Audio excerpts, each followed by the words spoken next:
बैसाख माह की दूसरी कहानी। एक राजा थे, उनकी 7 रानियां थीं, लेकिन उनके कोई संतान नहीं थी। एक दिन बंदरिया आई। राजा ने पान की पीक डाली, उसे बंदरिया ने चाट लिया और बंदरिया गर्भवती हो गई। बंदरिया भी महलों में रहने लगी। अब 7 रानी जनने लगीं। पता नहीं 9 महीने बाद बंदरिया के क्या होगा। जब 9 महीने पूरे हुए तो बंदरिया के सुंदर पुत्र पैदा हुआ। रानियों ने जलन के मारे पुत्र को पेटी में बंद कर के गंगा जी में बहा दिया और राजा से कह दिया कि बंदरिया के एक कंकड़ पत्थर हुए हैं। राजा सोचे बंदरिया के अगर बंदरिया हो जाती तो कम से कम उसको ही खिला देते। उधर वह पेटी में बहते बहते गंगा के उस पार पहुंचा। वहां एक कुम्हार आया। उसने देखा कि इस पेटी में बच्चे की रोने की आवाज़ आ रही है। उसने खोला तो उसमें बहुत सुंदर बच्चा था। उसे वह घर ले गया। उसने पुत्र की तरह उसका लालन पोषण किया। अब लड़का थोड़ा बड़ा हो गया। वह हर बात में जिद करने लगा। वह कहने लगा, पिताजी मुझे माटी का घोड़ा बना दो। पिताजी कहते हैं, माटी के घोड़े का क्या करेगा? कुम्हार की पत्नी कहती है, बना दो, बच्चा है। बच्चों की हट तो पूरी करनी पड़ती है। वह माटी के घोड़े से कहता है कि पानी पी। माटी का घोड़ा पानी पी। गांव की कुछ लड़कियां बैसाख नहाती थीं, सो कुएं पर आईं और कहने लगीं, माटी का घोड़ा क्या पानी पीता है? लड़का बोला कि बंदरिया के कंकड़ पत्थर होते हैं क्या? वह सोचने लगी कि हो न हो यह बंदरिया का बेटा है। वे गांव की लड़कियां बैसाख नहाईं। वो पानी पीने कुआं पर आई। कुम्हार का लड़का पेड़ पर चढ़ गया। लड़कियां बोलीं, हमें पानी पिला दो।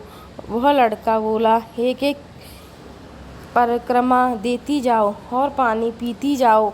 इस तरह से उन लड़कियों ने कुम्हार के लड़के की परिक्रमा की, सो भावर पड़ गईं। लड़कियां अपने घर पहुंचीं। थोड़ी जब बड़ी हुईं तो उनके पिता उनके लिए घर और बर ढूंढने के लिए निकले, तो एक भी लड़की के लिए ना तो घर मिले ना ही बर मिले। पिताजी बड़े परेशान हुए कि ऐसी क्या बात है कि एक भी लड़की के लिए ना तो घर मिल रहा है और ना ही बर। पिता ने उन लड़कियों से पूछा, तुम क्या कर आई हो, सो तुम्हारे लिए ना कोई लड़का मिल रहा है? लड़कियां बोली, हमने तो कुछ नहीं किया। हम तो कुआं पर पानी पीने गए, सो एक लड़का पेड़ पर बैठा। हमने उससे पानी पी लिया और उसकी परिक्रमा की। अब बड़े बड़े पंडितों से पूछा तो उन्होंने कहा कि इन लड़कियों का तो विवाह हो गया है।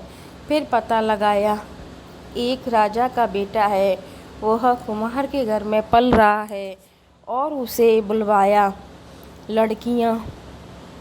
लड़कियों की जोर शोर से विदाई की। वह अपने अपने घर पहुंच गईं। राजा के बेटे ने 7 महल बनवाए। 7 लड़कियों को अलग अलग महलों में रखा। लड़का अपने पिता से बोला, पिताजी मैं यज्ञ करूँगा। पिता बोले, यह तो बड़े लोग करते हैं, हम तो छोटे लोग हैं, हमारे यहाँ कौन आएगा? वो लड़का बोला, नहीं पिताजी मैं तो करूँगा। पिताजी बोले, तुम्हारी इच्छा है। उसने नगर में ढोल पिटवा दिया कि कुम्हार के घर में यज्ञ हो रहा है, सो सभी नगरवासी यज्ञ में आए। अब यज्ञ हुई, सभी लोग आए। राजा ने सोचा हम भी चलकर देखें।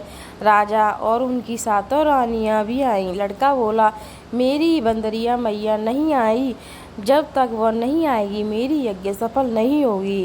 राजा समझ गया हो न हो यह बंदरिया का बेटा है। राजा ने बंदरिया को बुलवाया डोला पालकी में बैठकर आई। उसने बेटे ने और उसकी बहुओं ने बंदरिया माँ का बहुत आदर सत्कार किया।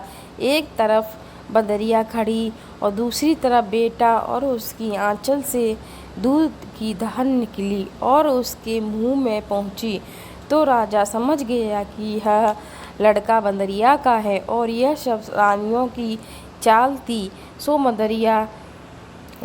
बंदरिया रानी हुई और राजा अपने बेटे और बहुओं